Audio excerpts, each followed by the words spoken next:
Sudipta, AV নিউজে আপনাদের সকলকে স্বাগত। প্রথমেই চোখ রাখবো নিউজ হেডলাইন্সে।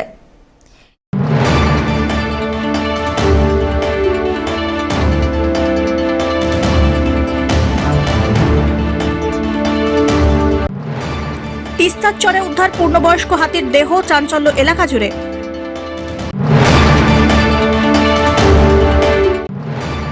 ডুয়ার্সে হাতি সাফারিতে মন্ত্রী দিলীপ ঘোষ, সঙ্গে স্ত্রী আর বন দপ্তরের আধিকারিকরা।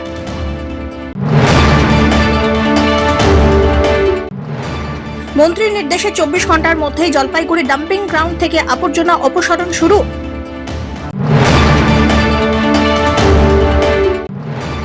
ভাটাপুকুর হোল্ডিং সেন্টারে 26 বাংলাদেশি নাগরিক, কড়া নিরাপত্তা ব্যবস্থা।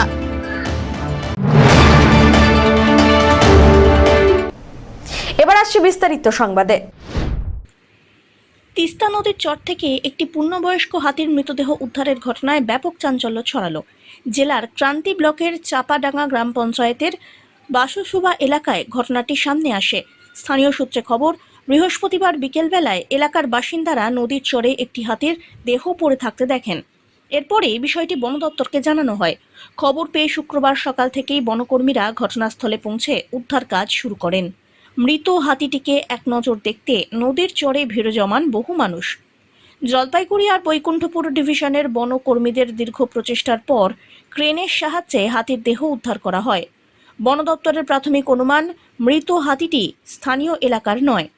পাহাড়ি অঞ্চলে কোনো দুর্ঘটনার কবলে পড়ার পর দেহটি নদীর স্রোতে ভেসে এসে তিস্তার চরে পৌঁছেছে। বন আধিকারিকদের মতে প্রায় 10 দিন ধরে দেহটি জলে ছিল বলে ধারণা। বন দপ্তর জানিয়েছে, হাতির দেহ ময়না তদন্তের জন্য পাঠানো হবে। রিপোর্ট হাতে এলেই মৃত্যুর প্রকৃত কারণ জানা যাবে। কি অনুমান হচ্ছে কতদিন আগে এই হাতিটির মৃত্যু হয়েছে? এটা পাহাড়ের উপরে কোথাও অ্যাক্সিডেন্ট হয়েছিল বা জলে পড়ে গেছিল, ওখান থেকে ভেসে এসেছে। আমাদের এলাকার হাতি নয় এটা। আচ্ছা, হ্যাঁ, অনুমানিক 10 দিন থেকে জলের মধ্যে আছে। কিছুদিন আগে জল বেড়ে গেছিলো, সেই জলে ভেসে এসে এই নদীতে এখানে কোথাও করে এসে। মানে এখন কি কি পর্যায়ে আছে হাতিটি? এখন আমরা তুলে নিয়ে যাবো আর কি, হাতিটা তুলে নিয়ে যাচ্ছি। বৈকুণ্ঠপুর ডিভিশন আর জলপাইগুড়ি ডিভিশন, দুটো ডিভিশনের সব স্টাফ মিলে আমরা হাতিটা নিয়ে যাবো। এখন পোস্টমর্টম করার পরে তারপরে ডিসকাস করা হবে। অনুমান কি হচ্ছে যে কি কি হতে পারে, কি কারণে? আমরা এখন পোস্টমর্টম না হওয়া পর্যন্ত কিছু বলতে পারছি না। পোস্টমর্টম হওয়ার পরে তারপরে বলা যাবে। Okay sir. স্যার, কোথায় পেলেন এই হাতিটি এখন? এই জায়গাটা এখানে কি যায়, কসকোপাড়া না কি বলছে, বাসুসুবা। হ্যাঁ, বাসুসুবা। বাসুসুবা, ঠিক। মানে এখানে কি দেখতে আসছেন? এখানে আমরা হাতি দেখতে আসছি। মানে কি হাতি দেখলেন? হ্যাঁ, দেখা হচ্ছে। মানে নিয়ে আসা হচ্ছে? হ্যাঁ, নিয়ে আসা হচ্ছে। কারা নিয়ে আসতেছে হাতিটা? ফরেস্ট ডিপার্টমেন্টের লোকগুলো নিয়ে আসতেছে। আচ্ছা, মানে এই জায়গাটার নাম কি? এটা হচ্ছে বাসুসুবা বলে এটাকে। মানে কখন দেখতে পেলেন যে এই হাতিটা? আমরা লোকের মুখে শুনছি যে কালকে হাতিটা ছিল ইয়েতে মৌমারি চড়ে, আচ্ছা, থেকে নিয়ে আসতেছে, স্পিড করে নিয়ে আসতেছে। আচ্ছা, মানে কালকে দেখা? কালকে শোনা শুনছি। আচ্ছা, আপনারা আজকে দেখলেন? আমরা আজকে দেখলাম নিয়ে আসতেছে বল। মানে এখানে হাতি মানে নদীতে কি করে আসলো, কি অনুমান করছেন? আমাদের সন্দেহ বিদ্যুৎ পড়ে হাতি সম্ভবত মারা যায়। আচ্ছা, মানে অনুমান হচ্ছে? অনুমান আমাদের হচ্ছে। আচ্ছা, এই নদীতে ভেসে আসতেছে হাতিটা, মানে এদিকে কি আগে হাতি আসতো? হ্যাঁ, এদিকে আসতো। 2 বছর আগে একটা হাতি আসছিল, এদিক দিয়ে আমাদের ওদিক দিয়ে চলে গেছিল। আচ্ছা, মানে এই তিস্তা নদী দিয়ে পারাপার হয় হাতি? এখন হয় না, আগে 1 বছর আগে হয়েছিল। 1 বছর আগে আসছিল? আচ্ছা। ডুয়ার্সের হাতি সাফারিতে মন্ত্রী দিলীপ ঘোষ, সঙ্গে স্ত্রী এবং বন দপ্তরের আধিকারিকরা। ডুয়ার্স সফরে এসে শুক্রবার সকালবেলায় গরুমারার সাউথ রেঞ্জের ধূপঝোড়া গাছবাড়ির এলিফ্যান্ট ক্যাম্পে হাতি সাফারি করলেন রাজ্যের পঞ্চায়েত মন্ত্রী দিলীপ ঘোষ। সঙ্গে ছিলেন তাঁর স্ত্রী রিঙ্কু দেবী। এছাড়াও ছিলেন পুনা ভেংরা এবং বন আধিকারিকরা। জানা গিয়েছে, বৃহস্পতিবার রাত্রিবেলায় মন্ত্রী চাপড়ামারির বনবাংলোতে অবস্থান করেন। শুক্রবার সকালে তিনি সেখান থেকে বেরিয়ে জলঢাকা রেল সেতু এলাকায় কিছুটা সময় পায়চারি করেন। পরে গরুমারার সাউথ রেঞ্জের অন্তর্গত ধূপঝোড়া গাছবাড়ি এলিফ্যান্ট ক্যাম্পে পৌঁছন। এলিফ্যান্ট ক্যাম্পে মাহুত্রা পিলখানায় থাকা কুনকি হাতিদের সঙ্গে মন্ত্রী আর তার স্ত্রীর পরিচয় করিয়ে দেন। এরপরে মন্ত্রী এবং রিঙ্কু দেবী, বিধায়ক আর বন দপ্তরের আধিকারিকরা হাতির পিঠে চড়ে জঙ্গলের সৌন্দর্য উপভোগ করেন এবং হাতি সাফারিতে অংশ নেন। ডুয়ার্স সফরে প্রকৃতির কাছাকাছি সময় কাটানোর পাশাপাশি বনাঞ্চলের পরিবেশ আর বন্যপ্রাণ সংরক্ষণ সম্পর্কেও খোঁজ খবর নেন দিলীপ, এমনটাই সূত্রের খবর। ধীমান রায়ের রিপোর্ট।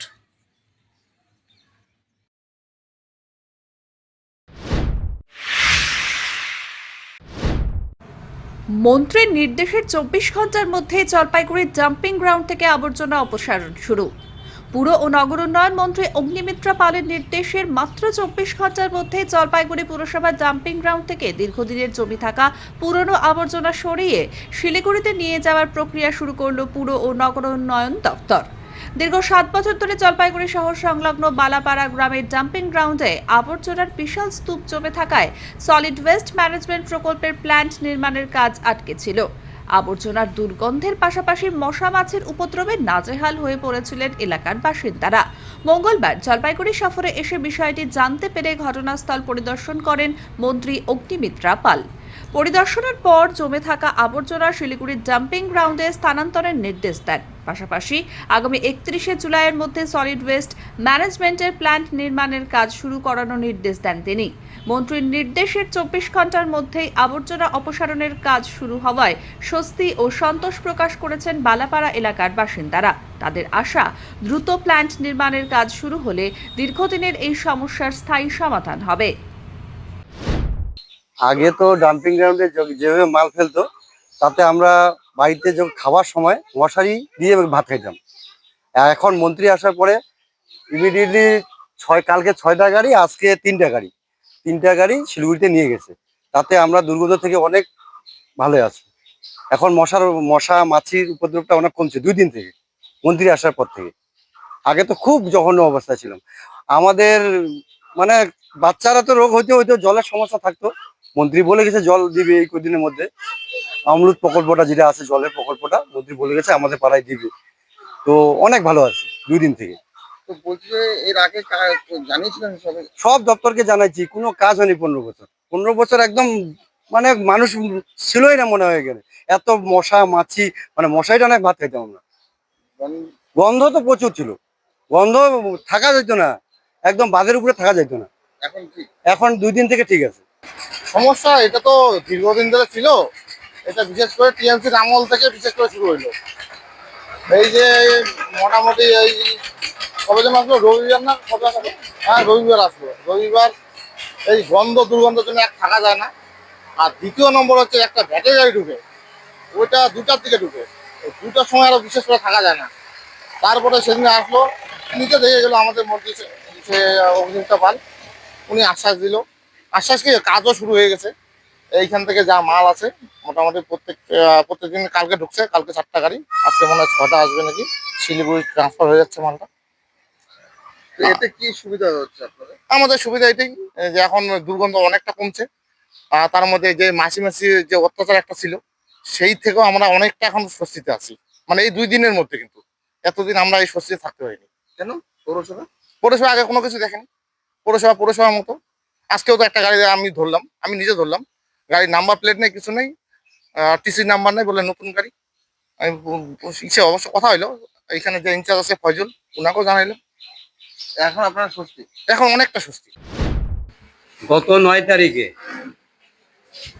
আমাদের পশ্চিমবঙ্গের মন্ত্রী মাননীয়া অগ্নিমিত্রা পাল, পৌর এবং নগর উন্নয়ন শিশু কল্যাণ মন্ত্রী, উনি এসেছিলেন। এখানে অমৃত প্রকল্পের পৌরসভার জলের ব্যাপারে উনি আসেন। অমৃত প্রকল্প কোথায় চালু হচ্ছে, কেন চালু হয়নি এতদিন যাবৎ, সেই ব্যাপারে উনি কথা বলেন। পাশাপাশি পৌরসভার ময়লা পাহাড়পুর অঞ্চলের ডাম্পিং গ্রাউন্ডে এখানে যে ময়লা এনে ফেলা হয়, সেটা অপরিকল্পিতভাবে এতদিন যাবৎ এখানে ফেলা হচ্ছিল। প্রায় 17 মিটার গভীরে হয়ে যায় ময়লা।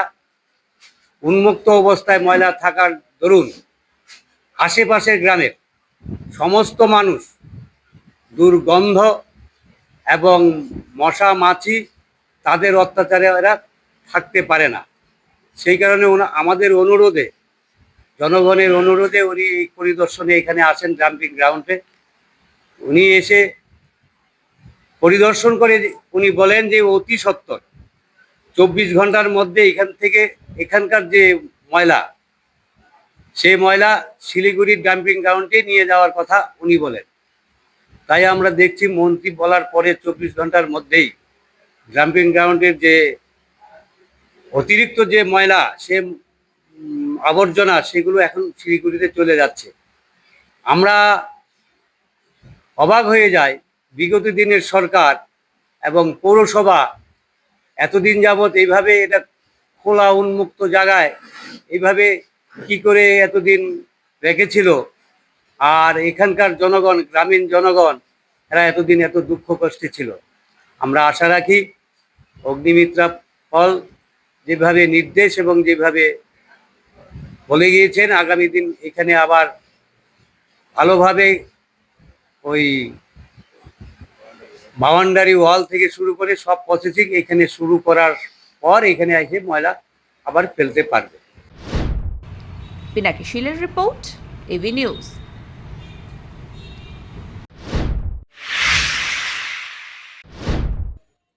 রাজ্য জুড়ে অবৈধ অনুপ্রবেশকারীদের বিরুদ্ধে চলমান ধরপাকড় অভিযানের অংশ হিসাবে রাজগঞ্জের ফাটাপুকুর হোল্ডিং স্টেশনে 26 জন বাংলাদেশি নাগরিককে অস্থায়ীভাবে রাখা হয়েছে। নিরাপত্তা ব্যবস্থা জোরদার করা হয়েছে।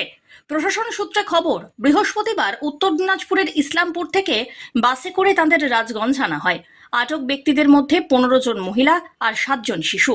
প্রাথমিক তদন্তে খবর, প্রায় 3 থেকে 4 বছর আগে অবৈধভাবে সীমান্ত পার হয়ে তারা ভারতে প্রবেশ করেন। এরপরে রিক্সা চালানো, রং মিস্ত্রির কাজ সহ বিভিন্ন শ্রমজীবী পেশার সঙ্গে যুক্ত ছিলেন। রাজগঞ্জের ফাটাপুকুর এলাকায় অবস্থিত হোল্ডিং সেন্টারটিতে বর্তমানে কড়া নিরাপত্তা ব্যবস্থা নেওয়া হয়েছে। পুরো এলাকাটি উঁচু টিনের বেড়া দিয়ে ঘেরা। সিসিটিভি ফুটেজে রীতিমতো নজরদারি চলছে। কেন্দ্রের ভিতরে থাকা, খাওয়া, শৌচাগারের ব্যবস্থাও আছে। নিরাপত্তার স্বার্থে 24 ঘন্টা পুলিশি পাহারা, সিভিক ভলেন্টিয়ার, কেন্দ্রীয় বাহিনী মোতায়েন আছে। প্রশাসন এখনো আনুষ্ঠানিকভাবে পরবর্তী পদক্ষেপ স্পষ্ট করেনি, তবে ধারণা করা হচ্ছে আগামী আইনি প্রক্রিয়া শেষ করে তাদের সীমান্তরক্ষী বাহিনী বা বিএসএফ এর হাতে তুলে দেওয়া হতে পারে।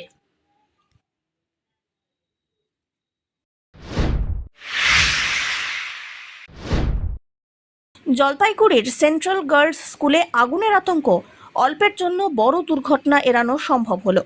জলপাইগুড়ি শহরের সেন্ট্রাল গার্লস স্কুলে স্কুল চলাকালীন হঠাৎই আগুন লাগার ঘটনায় চাঞ্চল্য ছড়ায়। মুহূর্তের মধ্যে আতঙ্ক ছড়িয়ে পড়ে। নিরাপত্তার স্বার্থে দ্রুত ছাত্রীদের শ্রেণীকক্ষ থেকে বাইরে বের করে আনা হয়। ঘটনাকে কেন্দ্র করে স্কুল চত্বরে শুরু হয়ে যায় হুড়োহুড়ি। অবশ্য পরে পরিস্থিতি নিয়ন্ত্রণে আসে। খবর পেয়ে দমকলের একটি ইঞ্জিন ঘটনাস্থলে পৌঁছে আগুন নেভানোর কাজ শুরু করে। দমকল কর্মীদের তৎপরতায় অল্প সময়ের মধ্যেই নিয়ন্ত্রণে আসে আগুন। প্রাথমিকভাবে অনুমান, একটি শ্রেণীকক্ষের ইলেকট্রিক্যাল প্যানেল থেকে আগুনের সূত্রপাত হয়েছিল। ঘটনায় কেউ না আহত হলেও আতঙ্কিত হয়ে পড়েন ছাত্রীরা। স্কুল কর্তৃপক্ষ আর স্থানীয় প্রশাসন পরিস্থিতির উপরে নজর রাখে। আগুন লাগার সঠিক কারণ জানতে তদন্ত শুরু করেছে দমকল। বিদ্যুতের ত্রুটি নাকি অন্য কোনো কারণ খতিয়ে দেখা হচ্ছে। আমরা স্টাফ রুমে ছিলাম, ক্লাস করে এসেছি। এখন তো আমাদের মর্নিং আর ডে একসাথে হচ্ছে। ক্লাস করে আসার পর তখন দেখছি আমাদের ঘরের লাইটগুলো খুব স্পার্কিং হচ্ছে, ফ্লাকচুয়েট করছে। তখন আমরা বললাম যে এটা বন্ধ করে দেওয়া দরকার। তারপরেই আমাদের রিনিদি বলে একজন দৌড়ে এসে বলেন ওপরে আগুন লেগে গেছে। তারপরে আমরা ওপরে দৌড়ে, অনেক মেয়েরাও ছিল, তখন দেখছি ওই ঘর থেকে সমানে ব্লাস্ট হচ্ছিল আর ধোঁয়া প্রচণ্ড। তাও আমরা দৌড়ে ওপরে গেছি, গিয়ে যে কোনো বাচ্চা কাচ্চা আছে নাকি দেখার জন্য তাদের সবাইকে রেস্কিউ করা হয়েছে। তারপরে ফায়ার ব্রিগেড, কারোরই কিছু হয়নি, কোনো ক্ষয়ক্ষতি হয়নি। ম্যাডাম ওখানে কি ছিল ওই রুমে? ওখানে বোধহয় মিটার বক্স টক্স সব আছে, ওই ঘরটাতে বোধহয় মিটার বক্স সব আছে। মেনটেনেন্স হয়নি? মেনটেনেন্স তো হয়, আমাদের স্কুল তো দেখছি মেনটেনেন্স তো হয়। এটা হঠাৎ করে হয়ে গেছে। রানিং ছিল school? School running, morning day দুটোই। কম করে বোধহয় 1000 বাচ্চা হবেই, কারণ মর্নিং আর ডে একসাথে মর্নিংয়ে হচ্ছে, ওই জন্য আর কি। কত বাচ্চা ছিল আজকে উপস্থিত? ছিল অনেক বাচ্চাই ছিল। এই যে আমাদের এইচএম, আমরা পাশের ক্লাসে খেয়েছি, গান করছিলাম, তখনই আমাদেরকে কয়েকটা বুনো এসে ডাক দিল। আমরা ভিতর থেকে দরজা লাগানো ছিল, ওরা এসে ডাক দিল জন্যই আমরা বেরোলাম। তারপরে আঙ্কেল আমাদেরকে বেরোতে বললো, আমাদের ব্যাগ ওখানেই বলে দিয়েছে। তো ভয় রয়েছে? ভয় রয়েছে? এখন দিতেও আসেনি আমাদেরকে, আর ব্যাগটাও ওখানে আছে। একটা স্কুলটা তো G+1 স্টোরের বিল্ডিং, ফার্স্ট ফ্লোরে ওটা ইলেকট্রিক প্যানেল রুম বোধ হয়, ওখানে লেগেছে কন্ট্রোল সমস্ত কিছু বলছি স্যার কিসে লেগেছে? লেগেছে ওই ইলেকট্রিক্যাল যে মিটার ফিটারগুলো আছে ওর মধ্যে লেগেছে। বলছি কোনো বাচ্চা বা কোনো কিছু? না, কোনো হতাহতের কোনো খবর নেই। আগুন এখন সম্পূর্ণরূপে কন্ট্রোল, কারো কোনো ইনজুরিও নেই। সবাই বাচ্চারা সাবধানে সবাই বেরিয়ে গেছে বা বের করা হয়েছে। আমরা এই ফার্স্ট ফ্লোরে। না, ওটা রুমটা সম্পূর্ণই আলাদা, ওখানে অসুবিধা হওয়ার জন্য কোনো কিছু হয়। বলছি স্যার বড় ঘটনার থেকে তো রক্ষা পেলো?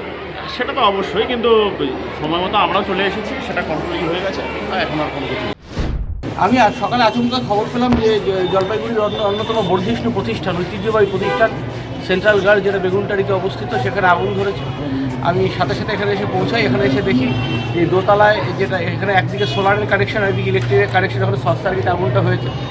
এটা আজ রাত্রে যদি হতো একটা ভয়াবহ ঘটনা হতো। ঠিক সময় ফায়ার ব্রিগেড এসছে, পুলিশ প্রশাসন এসছে, জলপাইগুড়ি পৌর প্রশাসন পৌঁছেছে এবং একসাথে যৌথভাবে কাজ করায় আজকে অনেক প্রাণ রক্ষা পেয়েছে। আমি অনুরোধ একটা চেষ্টা করব যে সম্মানীয় বিধায়ককে সাথে নিয়ে বিদ্যুৎ দপ্তর এবং ডিআই, সেকেন্ডারি ডিআই প্রাইমারিদের নিয়ে একটা বৈঠক করে যাতে প্রতিটা স্কুলের যে ইলেকট্রিক কানেকশন এবং সার্কিটগুলো আছে সেগুলো আবার নতুন করে পরীক্ষা করা হয়, যাতে শর্ট সার্কিটগুলো এড়ানো সম্ভব। পিনাকি শীলের রিপোর্ট।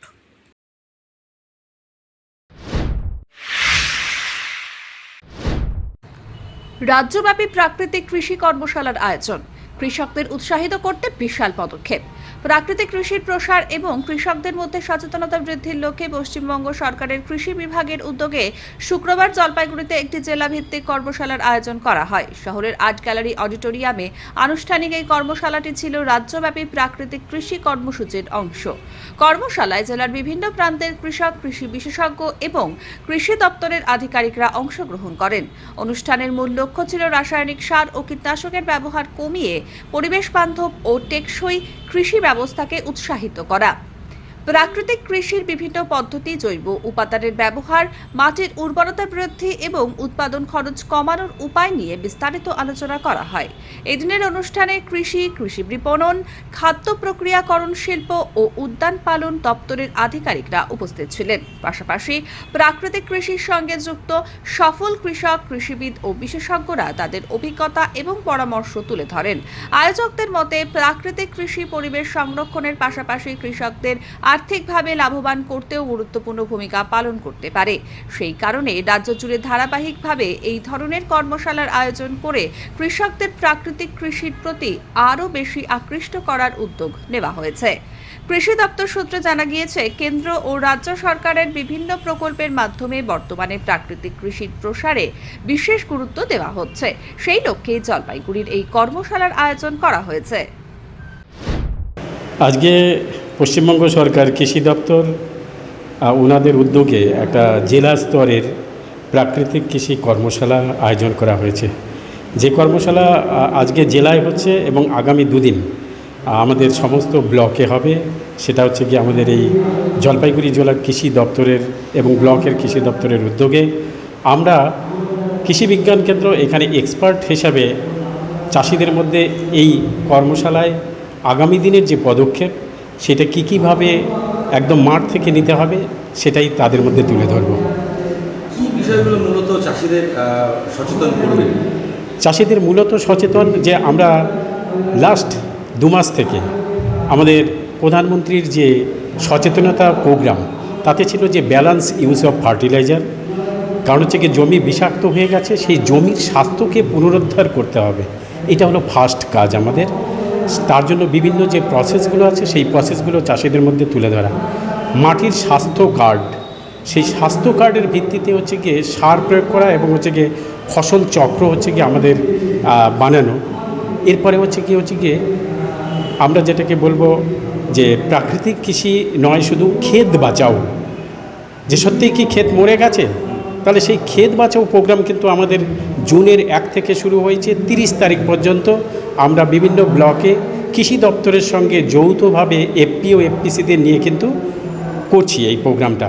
সেই ক্ষেত বাঁচাওতে আমরা র্যালি প্রোগ্রাম বিভিন্ন ধরনের আলোচনা, বাড়িতেই কেঁচো সার, জৈব সার তৈরি, একটু ডালগোত্রীয় ফসলের ওপরে হচ্ছে গিয়ে আমাদের বেশি নজর দেওয়া, সবুজ সার হিসাবে হচ্ছে গিয়ে আমাদের ধইঞ্চা, অরহর এগুলো চাষ করা, এবং যেগুলো আমরা পুড়িয়ে দিচ্ছি, পরিবেশকে দূষণ করছি, সেই পুড়িয়ে না দিয়ে সেগুলো পচিয়ে জমিতে ব্যবহার করলে জমির যে স্বাস্থ্য, জমির যে জৈব কার্বন, জমির ভিতরে যে লক্ষাধিক মাইক্রো অণুজীবী আছে যারা হচ্ছে গিয়ে আমাদের এই খাদ্যটাকে, উদ্ভিদকে সরবরাহ করে, তাদের সংখ্যা বাড়ানো, এইভাবেই কিন্তু আমরা বেশি করে প্রচার করে থাকছি। সব্যসাচী মজুমদারের রিপোর্ট, এভি নিউজ।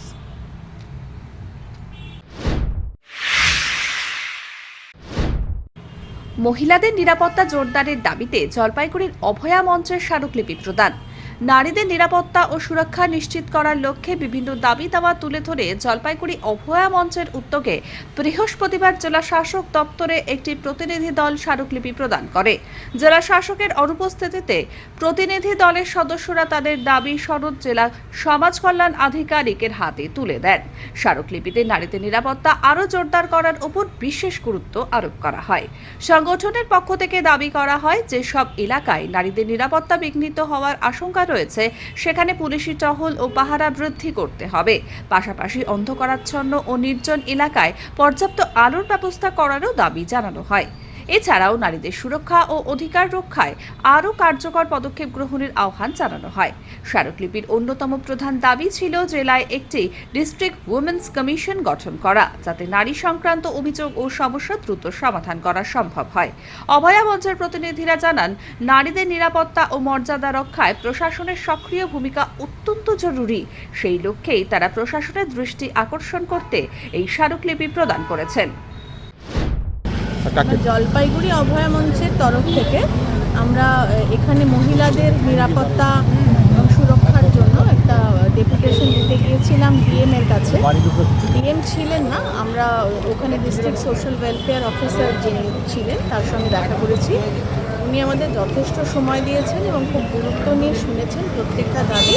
আমাদের অনেকগুলো দাবি ছিল, যার মধ্যে খুব উল্লেখযোগ্য হচ্ছে যে আমরা ডিস্ট্রিক্ট উইমেন্স কমিশন তৈরি করার দাবি জানিয়েছি, ডিস্ট্রিক্ট ভিজিলেন্স কমিটি তৈরি করার দাবি জানিয়েছি, যেগুলো ভালনারেবল স্পট সেখানে আরও বেশি করে পুলিশ প্রহরা বাড়ানো, এই টোটো বা এই জাতীয় গণপরিবহনে অনেক সময় ইনটক্সিকেটেড অবস্থায় চালালে সেখানেও মেয়েদের নিরাপত্তা বিঘ্নিত হয়, এইসব ক্ষেত্রে পুলিশ প্রহরা বাড়ানো এবং নেশার নিবারণের জন্য যে বিশেষ কিছু ব্যবস্থা নেওয়া, এগুলো আমাদের দাবির মধ্যে ছিল।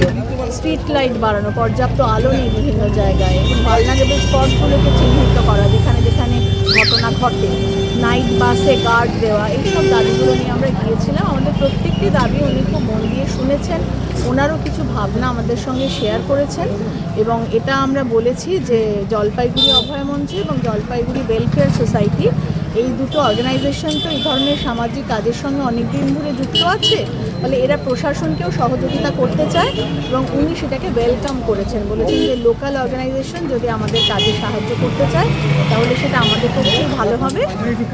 আমরা খুব সদর্থক একটা চিন্তা নিয়ে ফিরে এসেছি যে আমরা ভবিষ্যতে প্রশাসনের সঙ্গে একসাথে কাজ করে এই অঞ্চলের মহিলাদের এবং শিশুদের নিরাপত্তাকে সুনিশ্চিত করতে পারবো বলে আমাদের মনে হচ্ছে।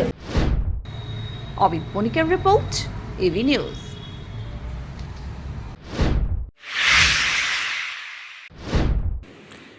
বন্য হাতির হানায় ক্ষতিগ্রস্ত পরিবারগুলির পাশে দাঁড়ালো মাল ব্লক প্রশাসন। প্রশাসনের উদ্যোগে ক্ষতিগ্রস্ত পরিবারগুলির হাতে জরুরি ত্রাণ সামগ্রী তুলে দেওয়া হয়। মাল সমষ্টি উন্নয়ন আধিকারিকের কার্যালয়ে আয়োজিত এই ত্রাণ বিতরণ কর্মসূচিতে উপস্থিত ছিলেন ব্লক প্রশাসনের বিভিন্ন আধিকারিক। স্থানীয় সূত্রে খবর, গত প্রায় 2 সপ্তাহ ধরে টোটগাঁওয়ের সুন্দরী বস্তি এলাকায় বন্য হাতির উপদ্রব বেড়ে চলেছে। প্রায় প্রতিদিনই হাতির দল লোকালয়ে ঢুকে পড়ায় আতঙ্কে রয়েছেন এলাকাবাসী। হাতির হানায় একাধিক ঘরবাড়ি ক্ষতিগ্রস্ত, চাষের জমির ফসলও নষ্ট হয়েছে। গ্রামবাসীদের দাবি, ইতিমধ্যেই অন্তত 5টি বাড়ি ভেঙেছে। রাত্রিবেলায় হাতি তাড়ানোর চেষ্টা করলে টর্চের আলো দেখে উল্টে গ্রামবাসীদের দিকেই তেড়ে আসছে হাতিরা। ফলে নিরাপত্তাহীনতা আর আতঙ্কের মধ্যেই দিন কাটছে মানুষের। এই পরিস্থিতিতে ক্ষতিগ্রস্ত পরিবারগুলির হাতে চাল, ডাল, ত্রিপল সহ অন্যান্য জরুরি সামগ্রী তুলে দিল মাল প্রশাসন। জানানো হয়েছে পরিস্থিতির ওপরে নজর রাখা হচ্ছে। প্রয়োজনীয় পদক্ষেপ নেওয়া হবে। অন্যদিকে গ্রামবাসীরা বন দপ্তরের কাছে দ্রুত ও কার্যকর ব্যবস্থা গ্রহণের দাবি জানান। आया था अभी वाइल्ड लाइफ डिपार्टमेंट के वहाँ पर जो दिन रात हाथी, अब 1 हफ्ता हो गया, दिन रात हाथी आके घर तोड़ रहा है, वहाँ पर जो खेती वो कर रहा है वो खा के बर्बाद कर रहा है। तो वाइल्ड लाइफ डिपार्टमेंट में हम लोग जनाने के लिए आया था, तो वाइल्ड लाइफ डिपार्टमेंट से हम लोग को एक तो फॉर्म बना दिया, तो यहाँ पर चावल वगैरह प्लास्टिक वगैरह देने के लिए यहाँ पर हम लोग आया।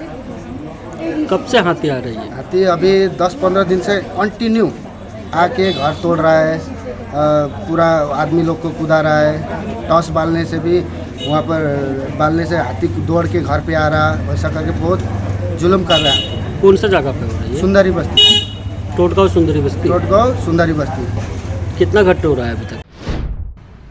বিশ্ব রক্তদাতা দিবস উপলক্ষে আগামী 14 জুন জলপাইগুড়ি মুক্তাঙ্গন নাট্যগোষ্ঠী, পুরাতন police line, people's welfare organisation এবং উইংস আর্টিস্ট গ্রুপের যৌথ উদ্যোগে একটি স্বেচ্ছায় রক্তদান শিবির অনুষ্ঠিত হতে চলেছে। এই উপলক্ষে রক্তদান সম্পর্কে জনসচেতনতা গড়ে তুলতে বৃহস্পতিবার 12 জুন সদর হাসপাতাল, সুপার স্পেশালিটি হাসপাতাল চত্বর, নেতাজি পাড়া এবং বয়লখানা এলাকায় রীনা ভারতী রচিত ও নির্দেশিত পথনাটক পাগল পাগল লাগে পরিবেশন করেন মুক্তাঙ্গন নাট্যগোষ্ঠীর সদস্যরা। অনুষ্ঠানে উপস্থিত ছিলেন এমএসভিপি কল্যাণ খাঁ সহ হাসপাতালের অন্যান্য কর্মী ও আধিকারিকরা এবং আয়োজকদের সংস্থার প্রতিনিধিরা। পথনাটকটি স্থানীয় মানুষের মধ্যে রক্তদানের গুরুত্ব সম্পর্কে ইতিবাচক বার্তা পৌঁছে দিতে সক্ষম হয়েছে বলে আয়োজকদের দাবি। আজকে আমরা এখানে সদর হসপিটালে মাতৃমার সামনে এসে উপস্থিত হয়েছি। আগামী 14 জুন বিশ্ব রক্তদাতা দিবস, সেই উপলক্ষে আমাদের রক্তদান শিবির হবে। সেই উপলক্ষে মানুষকে সচেতন করতে আমরা আজকে পথে নেমেছি। 4টি জায়গায় আমরা নাটকের মধ্যে দিয়ে মানুষকে বোঝাবো মানুষ যেন রক্ত দেয়। তো এরকম নাটকের মাধ্যমে করলে কি ওর বেশি সাড়া পড়ে বলে মনে করেন? হ্যাঁ, আমরা বিভিন্ন এরকম প্রচারমূলক নাটক করতে গিয়ে দেখেছি, নাটকের মধ্য দিয়ে যখন মানুষের সামনে গিয়ে আমরা বক্তব্যটা বলি তখন মানুষের মন ছুঁয়ে যায়। সেজন্য আমরা নাটকের পথটাকে বেছে নিয়েছি। নাটকের মধ্য দিয়ে মানুষকে বলবো রক্ত দেওয়া উচিত, তাহলে পর্যাপ্ত পরিমাণে ব্লাড ব্যাংকে রক্ত থাকলে সাধারণ মানুষ সুবিধে পাবে।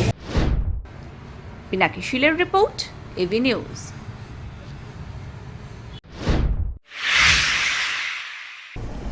শেষ করবার আগে নিউজ হেডলাইন্স আরো একবার।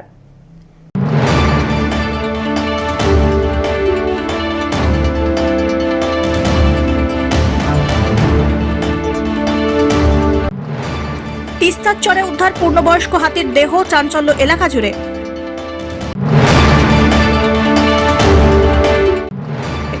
ডুয়ার্সে হাতি সাফারিতে মন্ত্রী দিলীপ ঘোষ সঙ্গে স্ত্রী আর বন দপ্তরের আধিকারিকরা।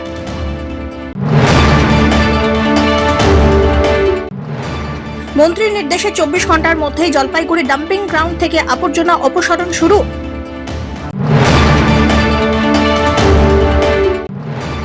ভাটাপুকুর হোল্ডিং সেন্টারে 26 বাংলাদেশি নাগরিক, কড়া নিরাপত্তা ব্যবস্থা।